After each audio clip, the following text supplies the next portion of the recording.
Hoy vamos a abordar lo que son los procesos sumarísimos, ¿no? Vamos a ver lo que es el tema de alimentos de personas mayores de edad, el proceso de desalojo y ver también el proceso de interdicto e interdicción.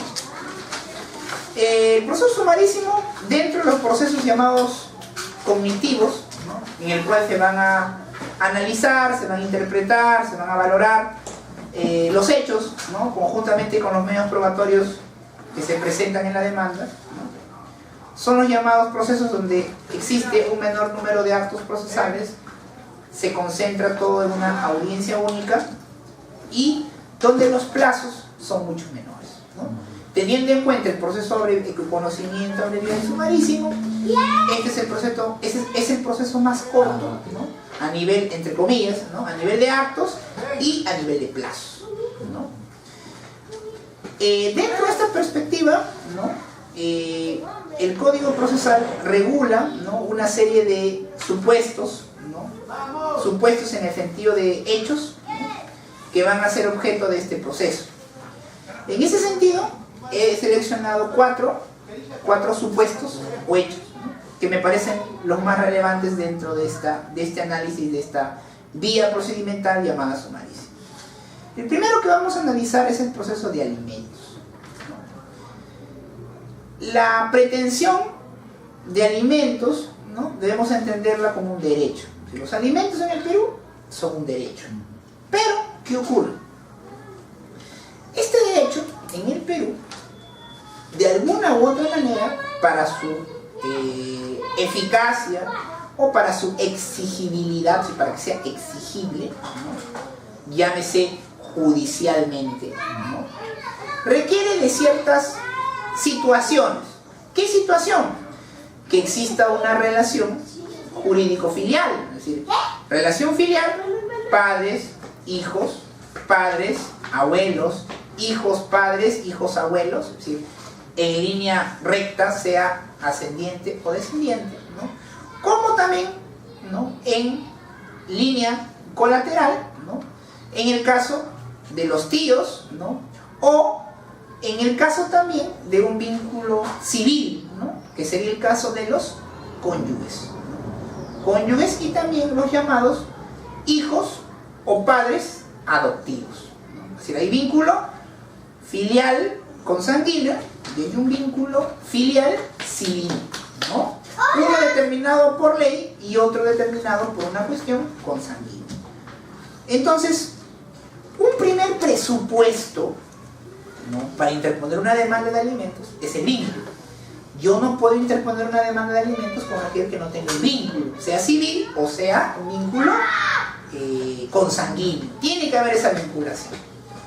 Ahora, el hecho que exista un vínculo, ¿no? La ley también no necesariamente va a determinar la exigibilidad o la obligatoriedad de los alimentos, ¿no? ¿Por qué? Porque en nuestro ordenamiento procesal, la exigibilidad de los alimentos se ha dividido en dos ramos, ¿no? O dos ámbitos de protección. Un ámbito de protección está regulado, o un ámbito de exigibilidad está regulado en el Código Procesal Civil. Y el otro ámbito de exigibilidad u obligatoriedad está en el Código de los Niños y Adolescentes.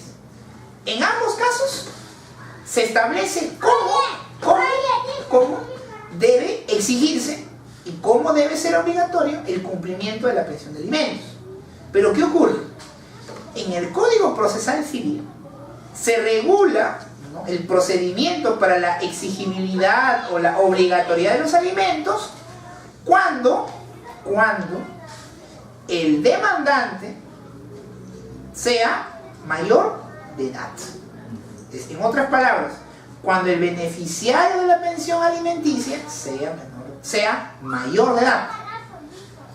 Mientras que el ámbito de exigibilidad u obligatoriedad, en el caso que el demandante sea o el beneficiario sea menor de edad, se encuentra regulado en el Código de los Niños y Adolescentes. Entonces yo tengo que enmarcarme dos cuestiones. Si quien demanda o quien se va a beneficiar es un menor de edad, yo tomo en cuenta el código de los niños y adolescentes. Pero si el demandante beneficiario es un mayor de edad, tomo en cuenta el código procesal civil. En el caso que nos aboca el día de hoy, vamos a abordar procesos donde el demandante o beneficiario es una persona mayor de edad, un mayor de edad.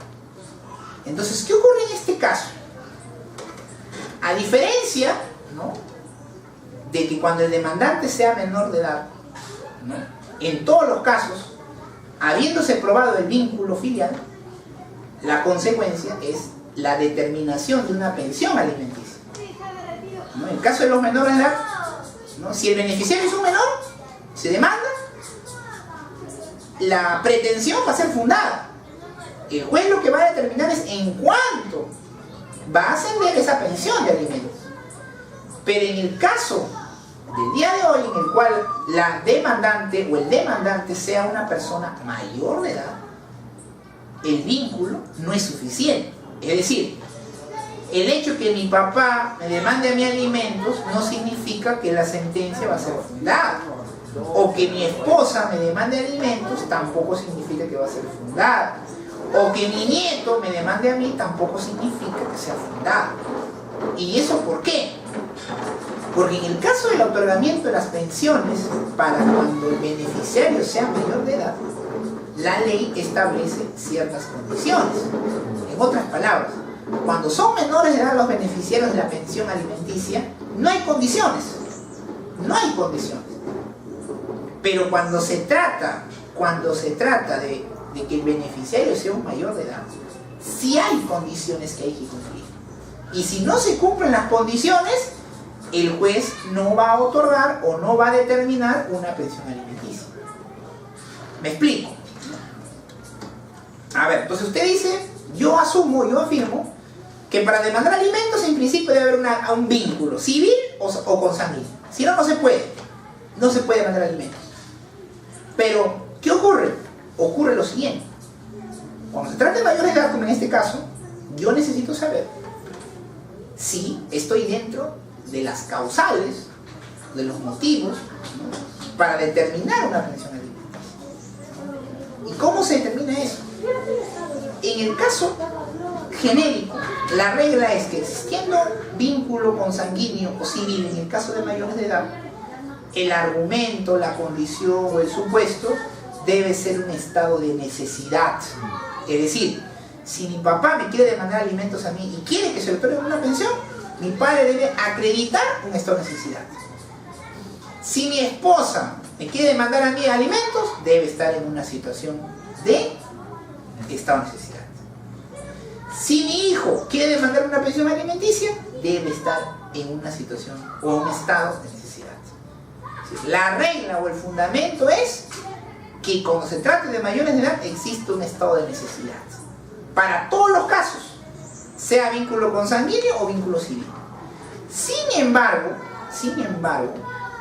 la ley ha establecido otro supuesto para cuando quien solicite sea mayor de edad hasta los 28 años. ¿Y qué otra condición le ha establecido? Le ha establecido el llamado o el continuar los llamados estudios exitosos. Ahora, el éxito a nivel de estudio es relativo, no hay una regla, no se puede definir porque el término éxito es un término subjetivo. Lo que es éxito para mí quizás no sea para usted o para usted, es algo relativo. Entonces, ¿qué es lo que ha hecho la jurisprudencia en este caso para determinar cuándo estamos frente a una persona que sigue o continúa o realiza estudios exitosos?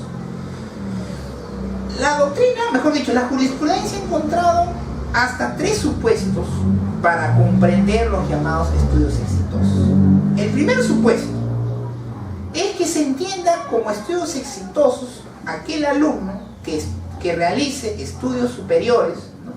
Estudios superiores, llamémoslo universitarios o técnicos, ¿no?, superior a un promedio de 15. ¿Y por qué el 15? Porque el 15 se entiende como una nota por encima de la media. Entonces, un alumno que tenga en promedio sobre 15 se entiende, ¿no?, que está continuando o está realizando estudios exitosos.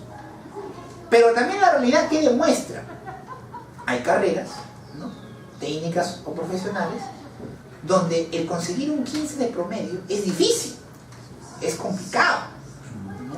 Hay universidades donde obtener el 15 de promedio general es como estar entre los 5 mejores de toda una promoción, ¿no? Entonces, ¿cuál es el segundo criterio, la segunda regla que se ha entendido para el tema de los estudios exitosos? La segunda regla, ¿no?, es que se pertenezca al quinto superior. ¿El quinto superior? Sí, el quinto. ¿El quinto superior cómo lo vamos a entender? De un margen de 100 alumnos, el quinto superior serían los 20 primeros. Entonces, si ese alumno se encuentra en el quinto superior, también se entiende que está dentro de los estudios exitosos. Ahora, lo que pasa es que el quinto superior en algunas universidades es sobre 14, sobre 13 inclusive, ¿no? Pongámonos en la UNI, por ejemplo, o en la Cantuta, ¿no?, o en la misma San Marcos, ¿no?, que el quinto superior es estar por abajo, por encima del 14 y medio, no tiene 15, ¿no? Entonces, el quinto superior es otro criterio válido que se asume para seguir estudios exitosos. Ahora, pero también, ¿qué pasaría si tengo una promoción o estudio en una universidad donde se puede decir que una promoción o un ciclo está compuesto por 200 o 300 alumnos? Entonces, el otro criterio, el tercer criterio que se ha adoptado es el tema también del llamado tercio superior. Si tenemos el sobre 15, tenemos el quinto superior y tenemos el tercio superior, como criterios objetivos y válidos para entender a un alumno o a una persona que está realizando estudios superiores exitosamente. El cuarto criterio, que por lo menos no hay un pronunciamiento a nivel jurisprudencial en el Perú, pero sí a nivel de la doctrina comparada o la jurisprudencia comparada, es el siguiente. Hay alumnos que destacan exitosamente en una universidad y no precisamente por las notas. Entonces, ¿cómo destacan exitosamente? Realizando actividades extracurriculares, pero que dentro del ámbito académico. Por ejemplo, ¿qué pasaría si hubiera un concurso a nivel nacional de derecho, ¿no?, y participa un alumno con un artículo de investigación, ¿no?, y ese alumno gana el concurso? Ese alumno no está en el tercio, no está en el quinto, no tiene promedio sobre 15. Pero al ganar un concurso a nivel nacional en representación de la universidad y en la carrera que está siguiendo, también la doctrina lo entiende como realizar estudios exitosos. Ahora, ¿y por qué en el Perú ese criterio no se aplica? Lo que pasa es que en el Perú las mallas curriculares no comprenden cursos o actividades extracurriculares, donde el alumno, quizás dentro del ámbito de su profesión, ¿no?, puede realizar actividades extracurriculares académicas y pueda sobresalir, ¿no? En derecho, por ejemplo, no hay un concurso de litigación, por ejemplo, ¿no? Puede ser que un alumno sea muy buen litigante, pero no tiene 15 promedio, no tiene el tercio, no tiene el quinto. Pero yo me pregunto, ¿está realizando estudios exitosamente? Yo creo que sí. Ahora, hay universidades que sí realizan actividades extracurriculares académicas, hay, pero en ese caso creo yo que el juez tendría que valorar caso por caso, y tendría que ver la idiosincrasia del alumno, la idiosincrasia de la institución privada o pública, y concretamente la actividad académica que realiza. En el Perú, por lo menos, los estudios exitosos, medirlo por las actividades extracurriculares, no hay pronunciamiento, no hay sentencia, pero sí a nivel de la doctrina comparada sí existe. Ahora, los jueces en el Perú lo que sí toman en cuenta es objetivamente el promedio de 15, el pertenecer al tercio o el pertenecer al quinto superior. No hay otro elemento objetivo más para probar que esté realizando estudios exitosos. Es decir, un alumno que tenga, por ejemplo, un promedio de 15, ¿no?, pero esté jalado en uno o dos cursos, tampoco. Lo que se busca es que el alumno tenga ese 15 o ese tercio o ese quinto superior, sea en función a todos los cursos que desenvuelve, no uno ni dos. Ahora, el tema de los estudios, ¿no?, hay distinción si son estudios técnicos, profesionales, ni tampoco la distinción si son virtuales o presenciales. La ley habla de estudios, No hace una discriminación de diferenciar que tiene el promedio 19 porque estoy a distancia. No es una diferenciación válida. Esté en distancia, esté en presencial, sea un instituto técnico, pedagógico, superior, privado, nacional, no interesa. La ley dice que debe seguir donde se encuentre estudiando, realizarlo de la mejor manera posible. Eso en el caso de los estudios. Y hasta los 28 años. La otra cuestión que no hace precisión la ley es si se refiere a estudios universitarios de pregrado o universitarios de posgrado. Es decir, no dice hasta que realice 28 años estudios superiores universitarios de pregrado. No. Es decir, una persona, un joven de 20 años, puede terminar su pregrado, realizar sus estudios de posgrado, y si continúa con los estudios exitosos, los padres tendrían la obligación de seguir solventando esos estudios. Porque la ley tampoco hace una distinción si sean estudios de pregrado o de posgrado. No hay una diferenciación. Es decir, por eso que uno en broma le dice a los alumnos, ¿no? Estudian hasta doctorado, pero realícenlo exitosamente, ¿no? Si cumplan con las notas, con los tercios, con los quintos, y sus padres tienen la obligación de continuar con la pensión. Un aspecto bastante interesante, ¿no?, sobre este tema de los alumnos que estudian o realizan estudios superiores, que me hacen una pregunta es: profesor, ¿qué pasa si yo soy un alumno destacado o destacada, en el caso de las mujeres, y llego a tener un hijo? La pregunta que me hacen es si ese supuesto culminaría o extinguiría la pensión de alimentos, ¿no? Bien, dos cuestiones. Una cosa es que mi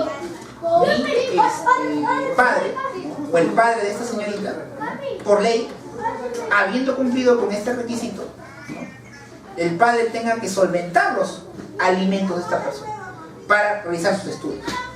Y dicen, pero doctor, pero si ya está embarazada, el padre estaría solventando los gastos de dos personas. No, hay una cuestión.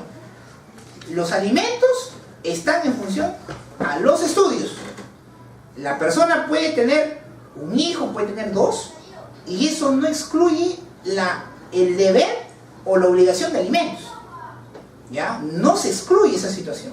Porque algunos dicen, doctor, pues si tiene un hijo ya no. No.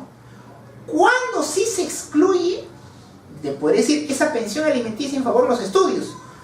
Cuando la mujer se casa. Si se casa, se extingue la pensión. Es decir, si una mujer tiene sus estudios y se casa, se acabó la obligación. ¿Por qué? Porque ese deber de alimentos ya sería entre los cónyuges. ¿Y si convive? Es que la convivencia, una cuestión particular, la convivencia según nuestra ley no genera derechos alimenticios. La convivencia genera derechos solamente para efectos patrimoniales, es decir, bueno, ahora sucesorios, ¿no? Sucesorios y patrimoniales, pero no genera aún derechos de alimentos. La modificatoria que ha habido ha ampliado el reconocimiento de derechos, pero para temas sucesorios. Es decir, ahora un conviviente puede heredar, ¿no? Antes tenía el derecho sobre los bienes, ¿no?, la sociedad, las liquidaciones gananciales. Ahora tiene la herencia, pero aún la ley no le reconoce a la conviviente o al conviviente el tema de los alimentos. Y usted dirá, doctor, ¿y por qué no le reconoce? Muy sencillo. Lo que pasa es que los alimentos no solamente son un derecho de carácter patrimonial, también son un derecho de carácter extrapatrimonial. Hasta el momento, lo que se le está reconociendo a los convivientes es principalmente derechos patrimoniales. La herencia es patrimonial, las sociedades gananciales es patrimonial, y los alimentos tienen doble naturaleza, son patrimoniales y son también no patrimoniales. Todavía no se le reconoce en la cuestión de la convivencia, de los convivientes. Entonces, si conviven, la pensión de alimentos se mantiene. ¿Cuándo se rompe? Cuando se case. Ahí sí se acabó los alimentos. En el caso que tenga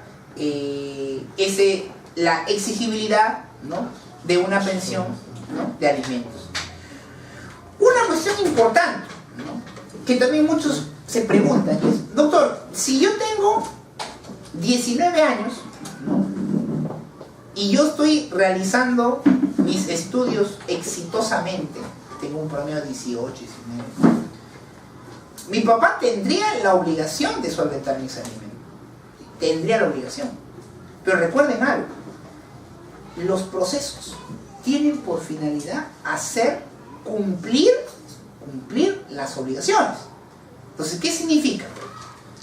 Si a una persona por 19 años sus padres o su padre o su madre no solventó nunca un sol, sea por alimentos en sentido amplio, comida, vestido, recreación, educación, nunca. Y a los 19 años dice, bueno, voy a interponer mi demanda de alimentos.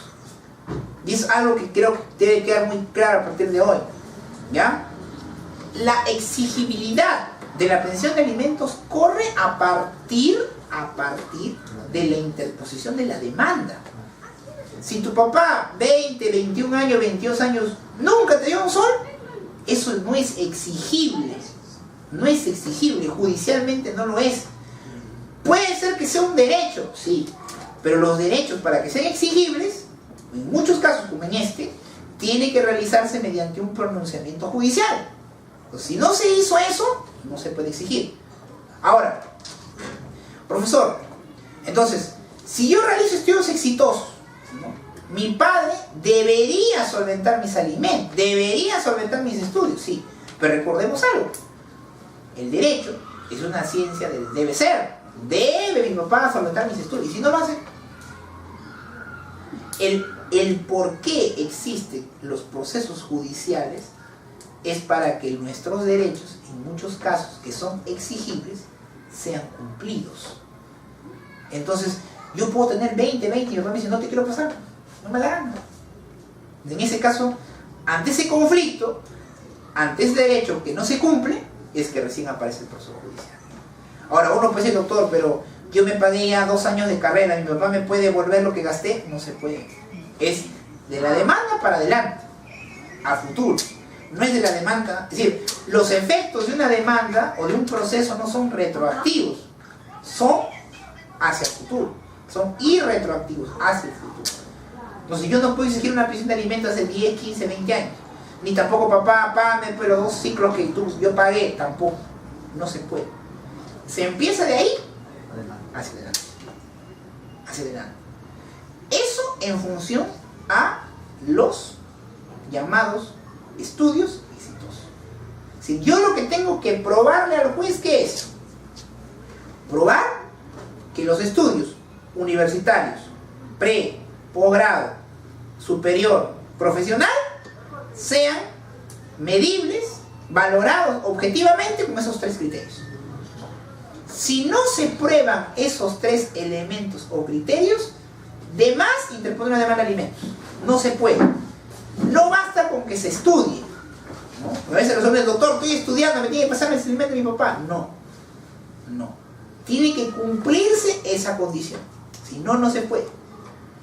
Y recuerden, en línea recta, ascendiente, descendiente o colateral de carácter civil, ¿no? Cónyuges, padres, hijos adoptivos, ¿no? Hermanos, tíos, ¿no? Fuera de ese contexto tampoco se puede. ¿Ya? Y hay que demostrar cualquiera de esos 3 elementos objetivos. Si no se pueden acreditar esos 3 elementos objetivos, ¿se puede demandar alimentos? Sí, pero el resultado va a ser que la demanda sea declarada infundada. Infundada. Ahora, vayamos al caso del estado de necesidad. Se cree que por el hecho de que sea mi esposa, yo tengo la obligación de alimentos. Ya, en principio, los alimentos entre los cónyuges son un derecho y son un deber. Sí, son un derecho y un deber. Pero no nos olvidemos de algo. Hay derechos fundamentales, como los alimentos, que para que sean exigibles deben cumplir con ciertas condiciones. Es decir, nadie dice que él o la cónyuge tiene un derecho y un deber de alimentos frente al otro. Sí, tienes el derecho, Pero para que ese derecho sea exigible, debes cumplir con ciertas condiciones. Es como, por ejemplo, ¿no?, el llamado derecho a la seguridad social es un derecho. Es un derecho para nosotros y es un deber para el Estado. Pero yo les pregunto, ¿todos tienen acceso al seguro social? No. Porque para acceder al seguro social te piden ciertas condiciones. Pertenecer a una entidad público-privada, o ahora eventualmente dice que voluntariamente uno se puede suscribir, puede formar parte, pero pagando una cuota. En otras palabras, es un derecho que tiene condiciones. Lo que usted tiene que comprender es que no todos los derechos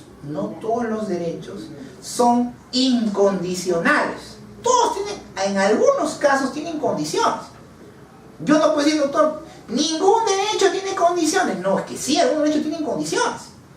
Los alimentos son uno de esos derechos. Entonces, ¿qué significa? Yo puedo estar casado con una persona, ¿no?, y no por eso, un día, él o ella deciden separarse. ¿De acuerdo? ¿De qué? No podemos más, nos separamos. Ya, como tú te separas de mí, me tienes que pasar alimentos. O, porque has sido adúltero, me tienes que pasar. O, porque me has injuriado, me tienes que pasar. O, porque me has golpeado, me tienes que pasar alimentos. No confundamos algo. Las causales de divorcio nada tienen que ver con los alimentos. Son cosas completamente diferentes. Una cosa es un hecho que me va a permitir divorciarme, y otra cosa es un hecho, un supuesto o una condición que me va a permitir una pensión alimenticia. ¿Me explico? Cuando uno se divorcia, ¿no?, puede establecer varias pretensiones, ¿no? La pretensión principal, la disolución del vínculo matrimonial, ¿no? Pero a esa pretensión, en el caso de cónyuges, ¿no?, que no haya hijos, también se puede plantear como otra pretensión los alimentos. Se puede, claro, se pueden plantear.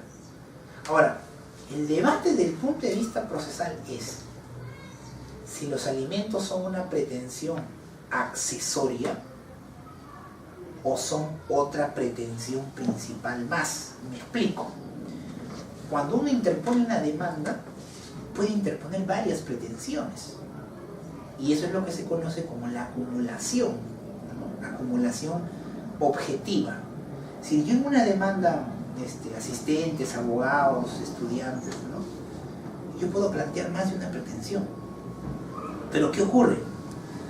Hay pretensiones que son principales y accesorias, otras que son principales y alternativas, y otras que son principales subordinadas. Pero hay otros casos donde dos pretensiones son principales, son autónomas, independientes. Entonces, ¿qué es lo que se pensaba antes, no? Supongamos que María esté casada con Juan, y Juan ha cometido adulterio, probado, reconoció una hija extramatrimonial. Ya está. La esposa dice, yo no puedo continuar, ¿no?, mi vínculo matrimonial con esta persona. Voy a interponer una demanda de divorcio. Pretensión principal: se disuelve el vínculo matrimonial por la causal de adulterio. Otra pretensión: demanda alimentos por la suma de 500 soles mensuales. Supongamos que sea monto fijo. ¿Ya? Muy bien. Muchos dirán, doctor, si la demanda, si la pretensión principal es fundada, yo me pregunto, ¿los alimentos también deben ser fundados? ¿Qué dicen? No necesariamente. Debería ser fundado. Es decir, si fundada la principal, fundada también los alimentos. No necesariamente. No necesariamente. ¿Saben por qué? Porque los alimentos y la causal de divorcio son pretensiones autónomas. No es accesoria. No es que me dan esto y también me dan lo otro, no. Son autónomos. ¿Saben por qué son autónomos? Porque la actividad probatoria es diferente. ¿Yo qué voy a probar en la disolución? La causal. ¿Yo qué voy a probar en alimento? La causal. No. Yo voy a probar el estado de necesidad. Mi esposa quiere que le dé alimento. Ya, ¿por qué le voy a dar alimentos? No, pero usted le ha engañado, tiene otro hijo. ¿Y? Eso no tiene nada que ver. Doctor, ¿y qué pasa? ¿Qué hubiera pasado si a consecuencia de que mi esposa tomó conocimiento de mi acto de adulterio, mi esposa sufrió un derrame cerebral y quedó postrada? Ah, es diferente. Está incapacitada, pues, está postrada. Entonces, en ese caso sí. O a consecuencia que se enteró, sufrió un grave accidente, quedando postrada, parapléjica, quedando inválida, es otra cosa. Pero por el simple hecho de la causal, no va a dar alimentos. No hay alimentos. Esa es una falacia que a veces también se suele manejar. Dice, no, me separo de mi esposo, me tiene que pasar alimentos. No funciona así. ¿Tú quieres que te pase alimentos a tu esposo? Ya, pruébale esta necesidad. Pruébalo. No, pero me ha golpeado, me ha insultado, no me puedo llevar bien, ha sido un adúltero, ha sido un bígamo, lo que quiera. Pero una cosa es la causal de divorcio y otra cosa es el estado de necesidad para los alimentos. Son dos cosas completamente diferentes. Y no hay acumulación accesoria. No es que, me divorcio y me tienen que dar los alimentos. No funciona así. Son pretensiones completamente diferentes. ¿Y ustedes cómo van a interpretar las pretensiones? ¿Por qué? Porque siempre piensen en esto. ¿Qué es lo que quiero yo? Esto. ¿Qué es lo que tengo que probar?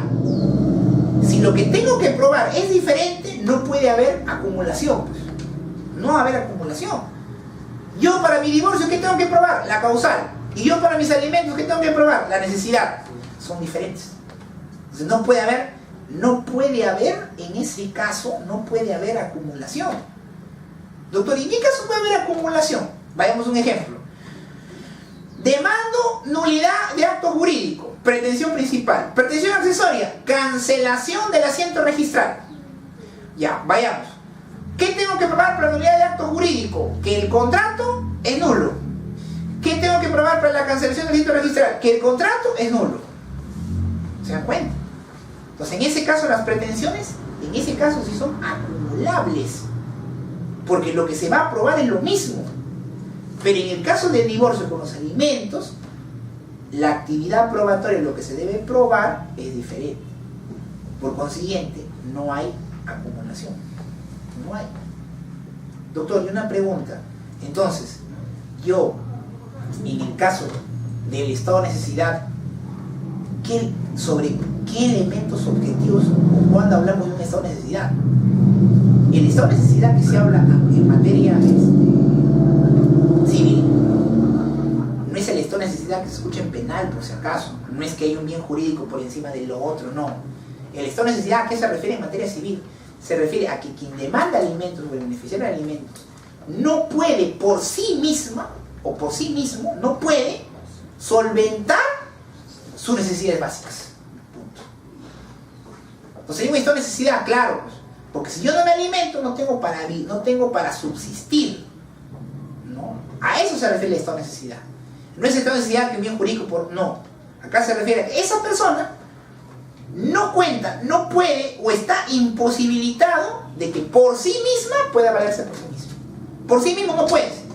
¿Por qué no puede? Porque soy un inválido, porque tengo cáncer, porque tengo sida, porque tengo una enfermedad, porque padezco de un derrame cerebral. Padezco de una situación, anomalía, dolencia, enfermedad que me impide solventarme por sí mismo. No puedo. Como no puedo, doctor, y una pregunta.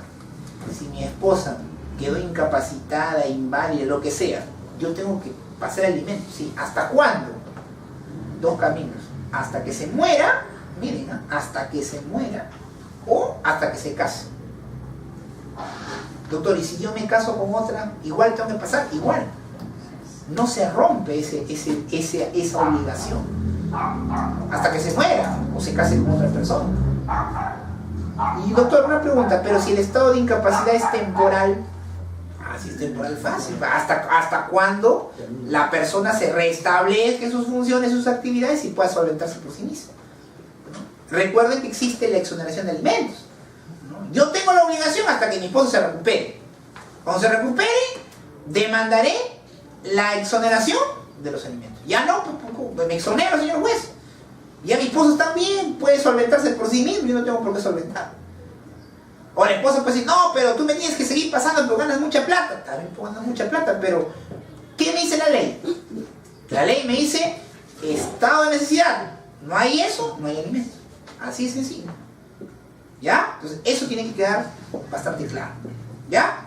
Ahora, entonces, ya tenemos, ¿no?, los supuestos del estado de necesidad y ya tenemos el porqué, ¿no?, se da la obligación en el caso de los estudios exitosos.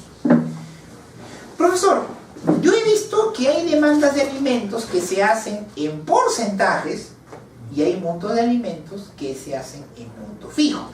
¿Ya? ¿Cómo yo sé o cómo yo determino cuándo demando monto fijo y cuándo demando monto porcentual? Muy fácil. La regla es la siguiente. Si a quien van a demandar tiene una relación laboral estable, se demanda monto porcentual. Pero si a quien voy a demandar no tiene una relación laboral estable o desconozco la relación laboral que pueda tener, entonces se demanda monto fijo. Ejemplo, doctor, voy a demandar a mi papá que es chofer de combi. Ya, pero su papá tiene seguro, tiene contrato, está en planilla. No, profesor. No, yo sé que trabaja de chofer. Ya. ¿Lo podré demandar por porcentaje? No. Lo demando por monto fijo. Doctor, ¿y si mi papá es policía? Porcentual. Si mi papá trabaja para un banco, porcentual. Doctor, ¿y si mi papá es abogado y da recibo por honorario? Fijo. Todo lo que sean recibos por honorario, si vamos a demandar a quien es un monto fijo. Los que están en planillas, monto porcentual. Y si desconozco en qué trabaja, monto fijo. Sí, esa es la regla. Voy a demandar a alguien que, no sé, la típica, ¿no? Viene la demandante y le dice, quiero demandar a alguien. Ya, señora, ¿cuánto gana? No sé. ¿No sabe? No sé. ¿En qué trabaja? No sé. ¿Qué hace? No sé. Pero ¿qué es de usted? Es mi esposo. ¿Y usted está mal? Sí, tengo cáncer uterino, lo que tenga. Ya, muy bien. Vamos a demandar monto fijo. 500, 300, 400, eso vamos a determinar ahora también. ¿Ves? En ese caso, monto fijo. Viene alguien y dice, no, mi esposo trabaja para el Ministerio de Defensa, trabaja para tal entidad, pública, privada, monto porcentual. ¿Y por qué, profesor? Porque el juzgado le va a requerir a la empresa o a la institución pública cuánto gana. Y va a tener que informar, así que ahí no hay pierde. Pero si se desconoce o sencillamente el demandado no cuenta con una relación laboral estable, demandamos monto fijo. Ahora, sobre el monto porcentual, recordemos que solamente puede ser hasta un 60%. En el caso de monto fijo no hay límite. Puedo pedir el monto fijo que me dé la gana. Desde, no sé, pues 10 soles, 20 soles, 30 soles, hasta pedir miles de soles. O dólares también, ¿no? La ley tampoco no hace una distinción entre soles y dólares para el tema de la pensión alimenticia, ¿no? Pero mucho va a depender de los ingresos que tenga, mejor dicho, de la relación laboral que tenga a quien yo voy a demandar. Ahí voy a demandar si va a ser monto fijo o si va a ser monto porcentual. Ahora, profesor, el tema del llamado de la reducción, del prorrateo o de la exoneración de las pensiones alimenticias. En principio, toda demanda de alimentos va a determinar una sentencia, ¿no? nosotros estamos hoy día analizando procesos de alimentos sobre mayores de edad. No estamos analizando el proceso de alimentos de menores. Eso lo vamos a ver en otra sesión, en otra clase de todo lo que es familia. Acá estamos viendo procesos de alimentos sobre mayores de edad. Entonces, ¿qué es lo que puede ocurrir en la realidad? Puede ser que mi esposa, puede ser que mi hijo, ¿no?, esté dentro de los supuestos que hemos visto, que esté en un estado de necesidad o que en todo caso esté realizando estudios superiores, ¿no? Y el juez ha ordenado una pensión alimenticia, ¿no? Pero ¿qué pasa, ¿no? Como les he señalado, sin el tiempo, ¿no?, la esposa o el esposo ya no padece de un estado de necesidad, ¿no? Entonces, ¿yo qué tengo que hacer? Ya. Escuchen esto también, que les voy a decir que es importante que sepan, ¿no?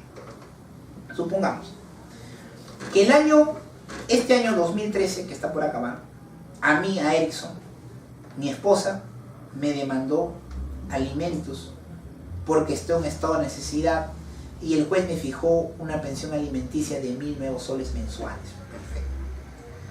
2013, 2014, 2015. Y mi esposa se recupera. Milagrosamente se recupera. Vuelve a estar plenamente en sus facultades físicas y mentales y de salud. Entonces yo digo, bueno, si ya está mi esposa apta físicamente, yo ya no tengo por qué pasar alimentos. Y efectivamente yo dejo de pasar alimentos. Ya no le paso los 1.000 soles. Porque yo digo, ya no está, ya no estoy en esta necesidad. Y dejo de pasar los alimentos. Pasa un mes, 2 meses, 3 meses, 4 meses, 6 meses. Y mi esposa, ¿no?, mi esposa, solicita al juzgado la liquidación de las pensiones de vengadas. Y me notifican una resolución donde hay una propuesta de liquidación. Y yo digo, ¿pero por qué está pidiendo liquidación? Si mi esposa hace 6 meses ya está bien. Por eso que yo no he pasado alimentos, ¿no? Y quizás mi abogado también me dijo, ya no pases, ¿no?, porque ya no está la causal, ya no hay esta necesidad, ¿no? La pregunta que yo me haría y que ustedes también seguramente están comenzando a pensar es, si la causa que motivó la pensión ya no existe, porque ya no existe, mi esposa ya no está en esta necesidad, la pregunta que yo me haría es, ¿tendría que continuar pasando los alimentos? ¿O hice bien o hice lo correcto al no continuar la pensión, al no continuar pagando la pensión alimenticia? Tenía que seguir. Comunicar al juzgado. Notificar al juzgado. Acá hay una propuesta, es informar al juzgado. Tenía que hacer ya exoneración de asistencia. Claro, miren, ojo, ojo, recuerden algo.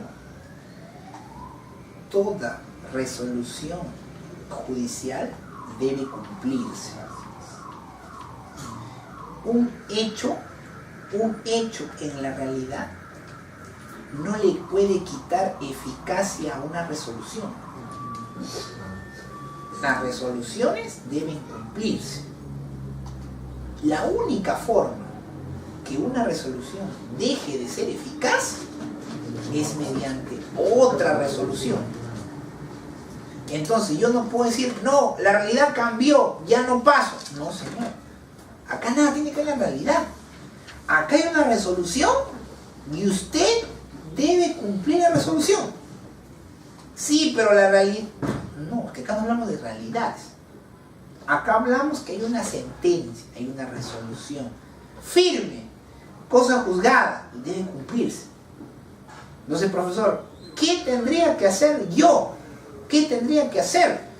Como dice su compañero, tendría que iniciar un nuevo proceso. Ojo, no tampoco el juzgado solicita la suspensión, ¿eh? Tengo que hacer un nuevo proceso, ¿no? Un nuevo proceso ante un nuevo juez. ¿Para qué? Para demandar la exoneración, para que mediante otra sentencia judicial un juez ordene, deje sin efecto esa resolución. Mientras no haya una resolución judicial, yo sigo obligado a cumplir los alimentos. Y no hay forma de evitarlo. Yo tengo que cumplir. Doctor, pero hasta que se admita la demanda. Pero son reglas del juego procesal. Y no se pueden cambiar. nos puede parecer injusto, no justo, arbitrario, pero tiene que cumplirse. Eso en tema de exoneración. ¿Por qué? Doctor, ¿y cómo me exonero de alimentos en estos casos? Dos supuestos. O se acabó el estado de necesidad, o se acabaron los estudios exitosos. Es decir, si mi hijo cuando me demandó, muy bien, promedio sobre 17, pero al año su promedio bajó a 13, lo siento hijo, exoneración, porque tú ya no tienes 17, tienes 13. Estabas en el quinto superior, ¿ahora dónde estás? ¿Estás entre los últimos? No, ya no. Pero ¿qué pasa? Si hay una sentencia, tiene que cumplirse. Yo tendré que demandar mi exoneración y recién cuando la resolución que admita o que declare fundada la demanda, recién quedaré exonerado de mis alimentos. Mientras no haya una resolución o una sentencia, yo sigo obligado a pasar los alimentos. Doctor, ¿y cuándo hay prorrateo? Supongamos que mi hijo, mi hija o mi esposa, en el caso de la esposa no hay prorrateo. ¿Por qué no hay prorrateo? Porque tú estás casado con una persona. ¿Cuándo puede existir el tema del prorrateo? Supongamos que mi hijo me demandó a mí. Yo dije, ¿por qué no mi esposa también no asume? Yo soy abogado, mi esposa es ingeniera, que ella también asuma con el hijo. Eso sí se podría dar. Es decir, el prorrateo podría darse, además del prorrateo de alimentos, podría dar siempre y cuando, ¿no?, cualquiera de los padres o abuelos, ¿no?, que estuviera obligado con el hijo o el nieto, asuma que sea su cónyuge o sea su cónyuge, llamemos madre o abuela, ¿no?, también tenga los recursos suficientes también para solventar esos gastos o esos alimentos por los estudios exitosos. Doctor, ¿y también podría demandar una reducción de alimentos? Claro, se podría demandar. Obviamente eso va a obedecer a los ingresos que inicialmente dijo, ¿sabes qué? Inicialmente yo podía pagarte la universidad en la UPC, pero antes yo ganaba 8.000 y ahora gano 5.000. ¿no? Y yo ya no puedo seguir solventando la pensión de la UPC, no puedo, ¿no? Entonces en ese caso, como las circunstancias que originaron la pensión alimenticia han cambiado, también puedo demandar la reducción. Es decir, ¿cuándo se pide reducción? Cuando los hechos o las circunstancias que motivaron o establecieron el monto de la pensión alimenticia han cambiado. Si han cambiado, puedo demandar reducción. Doctor, ¿y también pueden demandar aumento? Claro, si las condiciones han aumentado, los